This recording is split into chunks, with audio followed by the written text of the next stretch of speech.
अस्सलाम वालेकुम स्टूडेंट्स, उम्मीद है आप सब ठीक होंगे। हम लोग शॉर्ट क्वेश्चंस को स्टडी कर रहे हैं।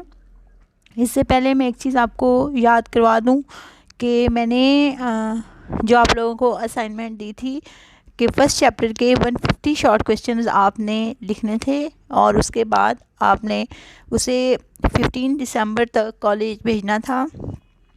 तो वो असाइनमेंट सिविक्स की असाइनमेंट प्लस पाकिस्तान स्टडी की असाइनमेंट कल 15 दिसंबर था। उम्मीद है आपने भिजवा दी होंगी। अगर किसी ने नहीं भिजवाई तो वो भिजवाए, क्योंकि ये बहुत ज़रूरी है।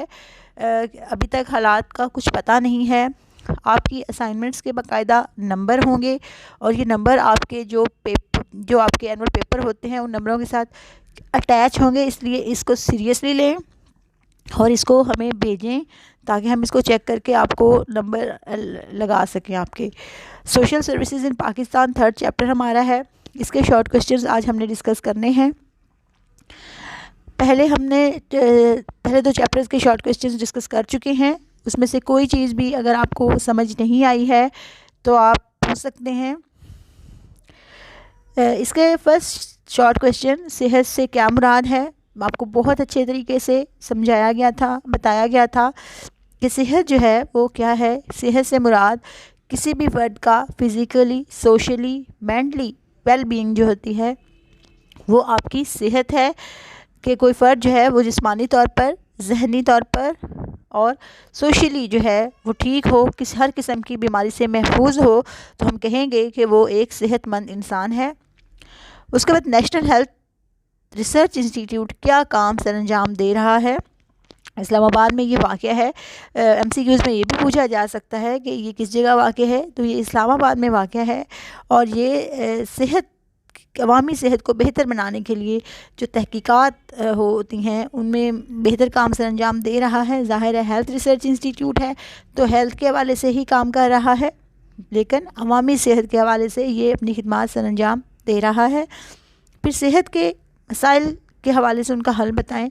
आपको पता है कि पाकिस्तान में सेहत के बेपनाह मसाइल हैं।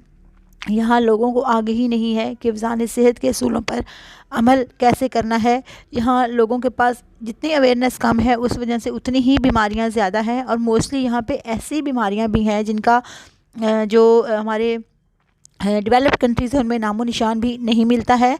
तो उसके मसाइल के कुछ हल हैं कि डॉक्टरों की कमी को दूर किया जाए, हिफ़्ज़ान सेहत के असूलों से आगाह किया जाए, मिलावट के कवानीन जो है उन पर अमल पैरा किया जाए और सबसे एक इम्पॉर्टेंट बात कि बढ़ती हुई आबादी को कंट्रोल किया जाए, क्योंकि हमारे यहाँ आबादी ज़्यादा है और उस हिसाब से हमारे पास वसाइल बहुत कम है, तो इसलिए इसको कंट्रोल करना वक्त की अशद ज़रूरत है। उसके बाद तालीम की अहमियत क्या है, उसके बारे में भी शॉर्ट क्वेश्चन आपको आ सकता है कि तालीम और तरबियत जो है वो कौमी तामीर के अमल का लाजमी हिस्सा है। अगर किसी कौम के नौजवान तालीम याफ्ता होंगे तो इस कौम की तरक्की की रफ्तार, अगर वो तालीम याफ्ता हैं तो तरक्की हो रही है, अगर वो तालीम याफ्ता नहीं होंगे तो तरक्की की रफ्तार जो है वो सुस्त पड़ जाती है। हमारे मुल्क में ख्वानगी की शरह 25% है। ख्वानगी की शरह जो है हमारे में 55.5% है। ये शायद इन्होंने थोड़ा सा इसको मिसप्रिंट हुआ है और इसमें लेकिन वो लोग भी शामिल हैं जो कि सिर्फ अपना नाम लिखना पढ़ना जानते हैं और इसके अलावा वो कुछ भी नहीं जानते हैं। और तालीम की वजह से, अगर तालीम आम हो जाएगी तो इसकी वजह से जो एक वेलफेयर स्टेट है उसका तसव्वुर जो है उसको काबिल अमल बनाने में हमें बहुत आसानी हो जाएगी। उसके बाद पाकिस्तान में तालीम की जो साख्त है, जो उसकी ऑर्गेनाइजेशन है वो किस किस्म की है, ये सवाल आपसे लॉन्ग क्वेश्चन में भी पूछा जा सकता है। अगर शॉर्ट क्वेश्चन में पूछा जाएगा तो आपने सिर्फ इसकी हेडिंग्स या हेडलाइंस ही बना के बतानी है कि इसमें एक इब्तदाई तालीम है, you know better about it. फिर उसके बाद वसी या मिडिल तक की तालीम है, सेकेंडरी सतह की तालीम है जिसे हम कहते हैं।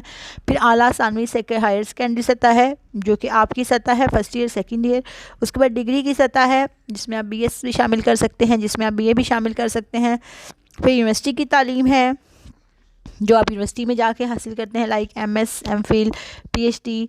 उसके बाद पेशा वाराना तालीम है, कोई भी जैसे कि ये टेक्निकल इंस्टीट्यूट होते हैं या इसके अलावा जो ये MBBS की डिग्री के लिए मेडिकल कॉलेजेस हैं, मेडिकल यूनिवर्सिटीज़ हैं, इंजीनियरिंग यूनिवर्सिटीज़ हैं, ये सारी की सारी जो हैं ये पेशा वराना तालीम के इदारे हैं। और उसके बाद एक आला तालीम है जिसमें कि हायर सतह की तालीम आ जाती है। तो इसको हम पाकिस्तान में तालीम को हम इस तरह से मुख्तलिफ़ हिस्सों में तकसीम कर सकते हैं। और ये तकसीम जो है लॉन्ग क्वेश्चन आएगा तो आप इसकी पूरी डिटेल लिखेंगे, और शॉर्ट क्वेश्चन आएगा तो आप इसकी बस हेडिंग्स ही बना देंगे, क्योंकि उसको इतने शॉर्ट स्पैन ऑफ टाइम में उसको इतना एलाबोरेट करना इट्स नॉट पॉसिबल। तो इसलिए आप इसको इतना सा ही लिखेंगे। और बाकी जो तालीम की अहमियत वाला क्वेश्चन था उसमें आपको पता है कि तालीम की क्या अहमियत है, तो आप उसमें अपनी बुक से लेकर या ये आपकी बुक से ही है वैसे, तो आप उसमें कोई से चार पॉइंट लिख सकते हैं। ज़रूरी नहीं है कि वो यही वाले 4 पॉइंट्स हों।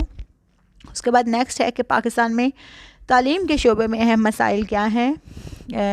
We have discussed it detail in our class कि तालीम के मसाइल क्या हैं। आपको भी पता है कि हमारे यहाँ ज़ाहिर है कि एक तो हमारे पास इंफ्रास्ट्रक्चर की कमी है, हमारे पास स्कूल और कॉलेजेस की कमी है as compare to our population alarming सतह तक है, और उस हिसाब से हमारे पास एजुकेशन फैसिलिटीज़ कम हैं। फिर ये जो हमारी एजुकेशन है डिवाइडेड है, यहाँ पे एक बहुत एलीट क्लास के लिए एक एजुकेशन है, एक ये गवर्नमेंट की एजुकेशन है, और एक वो मदरसे की तालीम है। ठीक है, तो इसको भी यूनिफॉर्मिटी होनी चाहिए इनके कोर्सेज़ में, इनके सिलेबस में। फिर उसके बाद जो है कुतब जो है वो अक्सर दस्तयाब नहीं होती हैं, और ये तो आप लोगों को पता है कि आप लोगों का भी बहाना होता है। आपसे पूछा जाए कि जी बुक ले ली है आपने, तो आप कहते हैं जी अभी तक तो हमें मिल ही नहीं रही है। लेकिन बहरहाल ये एक मसला तो है। और उसके बाद हमारे बच्चों के तलबा के लिए जो दूर दराज के तलबा होते हैं, जो एडजेसेंट एरियाज़ से होते हैं, जो रूरल एरियाज़ से होते हैं, जब वो किसी सिटी में किसी बड़ी यूनिवर्सिटी में पढ़ने जाएँ तो डेफ़िनेटली उनको प्रॉब्लम होते हैं, रिहाइश के मसाइल होते हैं। उसके बाद कुछ सियासी मदाखलत की वजह से भी ये प्रॉब्लम्स होते हैं। मिसाल के तौर पर कोई बच्चा अगर मेरिट में नहीं आ रहा, या इवन कॉलेज में जैसे कि कुछ मसले मसाइल हो गए हैं, यूनिवर्सिटीज़ की सतह पर भी होते हैं, तो उनमें जो सियासी मदाखलत होती है वो भी बड़ा नेगेटिव किरदार अदा करती है, और इसको नहीं होना चाहिए, क्योंकि जो तालीम है उसको सियासत से बिल्कुल अलग थलग होना चाहिए। उसके बाद असातिज़ा जो हैं वो अगर वो भी मुनासिब तादाद में दस्तयाब नहीं है, अगर आप अपनी ही मिसाल लें तो यहाँ पे इतनी बड़ी बड़ी क्लासेस हैं। एजुकेशन की क्लास आप देखें, आप उर्दू की क्लासेस देखें, आप इंग्लिश की क्लासेस देखें, आप साइंसेस की क्लासेस देखें, तो यहाँ पे 200 300 400 स्टूडेंट्स एक क्लास में हैं, और उनके पास एक टीचर है। तो ये एक इसी वजह से हमारी तालीम का शोबा ज़बूं हाली का शिकार है कि अगर आपके पास प्रॉपर टीचर्स हों और तो फिर आपको वो मसाइल दरपेश नहीं होंगे जो आपको आम हालात में दरपेश होते हैं। एक और अहम बात कि इंफ्रास्ट्रक्चर भी नहीं है, आप लोगों को ज़मीन पे बैठना पड़ता है, क्लासेस लेनी पड़ती हैं। जब आप कोई बहुत कंपल्सरी क्लास में जाते हैं तो नो डाउट कि अब कोरोना की वजह से ज़ाहिर है कि अब ग्रुप्स बन चुके हैं और आप लोगों को चेयर्स मैसर आ चुकी हैं, बट इसके बावजूद भी आप देखें कि कितनी ज़्यादा फैसिलिटीज़ की कमी है। हालांकि जो तालीम है ये एक मेन चीज़ है और इस चीज़ पर ज़्यादा से ज़्यादा ख़र्च करना चाहिए गवर्नमेंट को, ताकि ये लोग हैं जो हमारे स्टूडेंट्स हैं उनको ज़्यादा से ज़्यादा फैसिलिटीज़ जो हैं वो मैसर आ सकें और वो जो हैं इसको अच्छे तरीके से कर सकें। उसके बाद तालीम आमा के लिए हुकूमत ने क्या इक़दाम उठाए हैं।